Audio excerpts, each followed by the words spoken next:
And then, as part of the law of process, there are times when we miss the mark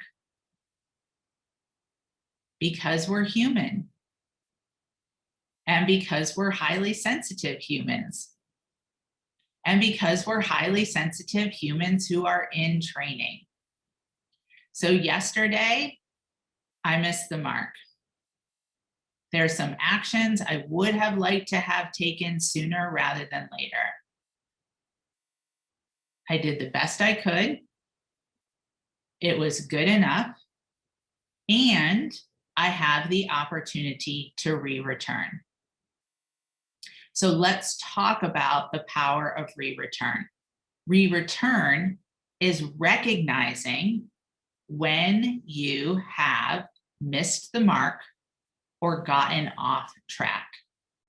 Now, socialized training will tell you that when you've missed the mark, that means that you have failed. Socialized training will tell you that when you've gotten off track, you've lost your way and you've done something wrong. From that socialized place, missing the mark or getting off track throws us into the highly sensitive coping cycle, where we default to our coping mechanisms. We engage with the super ego voice, beating ourselves up, activating the shadows of judgment of self and judgment of others. Rather than that, the power of re-return is that moment of recognition, because that's the choice point. I've missed the mark. I'm off track. Maybe you've missed the mark for a moment. Maybe you've missed the mark for months. Maybe you slipped off track for a week. Maybe you've been off track for a year. It doesn't matter.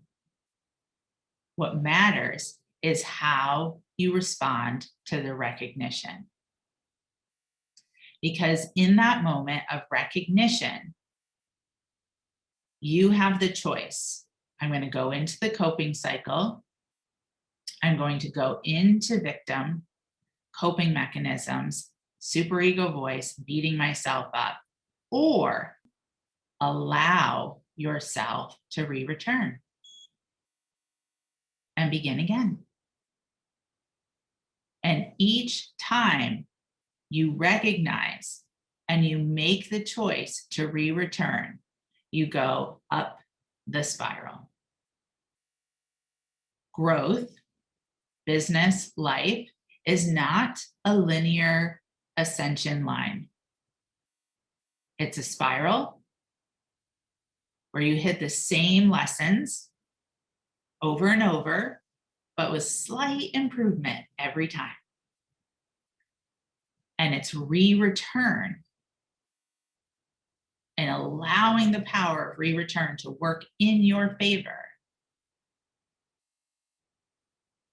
that brings that growth, that success, and that true transformation.